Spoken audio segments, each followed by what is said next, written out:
علی info tube کے معزز دوستوں السلام علیکم۔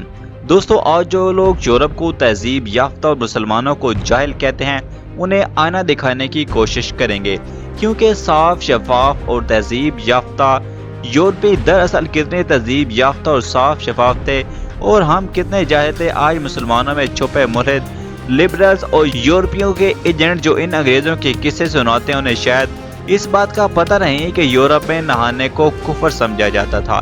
یورپ کے لوگوں سے سخت بدبو آتی تھی، اور روس کے بادشاہ قیصر کی جانب سے فرانس کے بادشاہ لوئس چہارم کے پاس بھیجے گئے نمائندے نے لکھا کہ بادشاہ کی بدبو کسی بھی درندے کی بدبو سے زیادہ متعفن ہے۔ اس کی ایک لونڈی جس کا نام مونٹیاس بام تھا، بادشاہ کی بدبو سے بچنے کے لیے اپنے اوپر خوشبو ڈالتی تھی۔ دوسری طرف خود روسی بھی صفائی پسند نہیں تھے۔ مشہور سیاح ابن فضلان نے لکھا کہ روس کا بادشاہ قیصر پیشاب آنے پر مہمانوں کے سامنے کھڑے کھڑے شاہی محل کی دیواروں پر پیشاب کرتا، چھوٹے اور بڑے پخانے دونوں کے بعد کوئی استنجا نہیں کرتا۔ ایسی گندی مخلوق میں نے نہیں دیکھی۔ دوستوں، اندلس میں لاکھوں مسلمانوں کو قتل کرنے والی ملکہ ایزابیلا ساری زندگی میں صرف 2 بار نہائی۔ اس نے مسلمانوں کے بنائے ہوئے تمام حماموں کو گرا دیا۔ اسپین کے بادشاہ فلپ دوم نے اپنے ملک میں نہانے پر مکمل پابندی لگا رکھی تھی، اور اس کی بیٹی ایزابیل دوم نے قسم کھائی تھی کہ شہروں کا محاصرہ ختم ہونے تک اپنے داخلی لباس بھی تبدیل نہیں کرے گی، اور یقین کریں کہ محاصرہ ختم ہونے میں 3 سال لگے۔ دوستوں، یہ عوام کے نہیں مغرب کے بادشاہوں اور حکمرانوں کے واقعات ہیں جو تاریخ کے سینے میں محفوظ ہیں۔ جب ہمارے سیاہ کتابیں لکھ رہے تھے، جب ہمارے سائنسدان نظام شمسی پر تحقیق کر رہے تھے، ان کے بادشاہ نہانے کو گناہ قرار دے کر لوگوں کو قتل کرواتے تھے۔ جب لندن اور پیرس کی آبادیاں 30 اور 40 ہزار تھیں، اس وقت اسلامی شہروں کی آبادیاں 1 ملین ہوا کرتی تھی۔ فرینچ پرفیوم بہت مشہور ہیں، اور اس کی وجہ یہی ہے کہ پرفیوم لگائے بغیر پیرس میں گھومنا ممکن نہیں تھا۔ ریڈ انڈینز جب اہل یورپ سے لڑتے گلاب کے پھول اپنی ناک میں ٹھونس لیتے تھے، کیونکہ اہل یورپ کی تلوار سے زیادہ ان کی بدبو تیز ہوتی تھی۔ فرانسیسی مورخ دریبار کہتا ہے کہ ہم یورپ والے مسلمانوں کے مقروض ہیں، انہوں نے ہی ہمیں صفائی اور جینے کا ڈھنگ سکھایا، انہوں نے ہی ہمیں نہانا اور لباس تبدیل کرنا سکھایا۔ جب ہم ننگے دھڑنگے ہوتے تھے، اس وقت وہ اپنے کپڑوں کو زمرد، یاقوت اور مرجان سے سجاتے تھے۔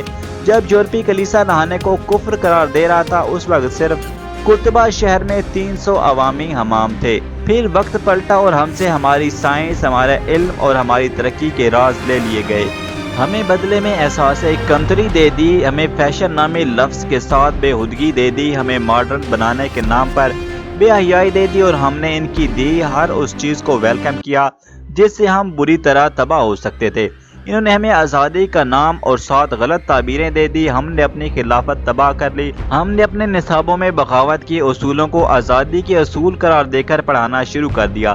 پھر ایسا ہوا کہ ہم نے عیاشی کو کامیاب زندگی سمجھنا شروع کر دیا۔ پھر ایسا ہوا کہ وہ چاند پر جا رہے تھے اور ہم تفرقہ پرستی پر بحث کر رہے ہیں۔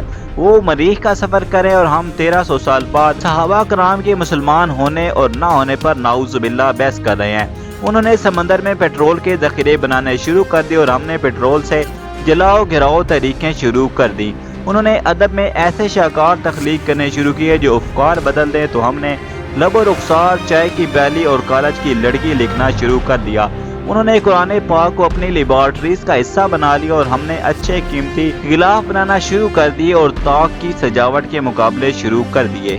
انہوں نے حضرت عمر فاروق رضی اللہ تعالیٰ عنہ کی سادگی اپنا لی، اور ہم نے عیاشی اپنا لی۔ انہوں نے اپنی بے حیائی اور خواہشات کے سامان کو کم کر کے ویلنٹائن ڈے میں جمع کر دیا، اور ہم نے اس کو منانے کے لیے روشن خیالی کا نیا نعرہ لگا دیا۔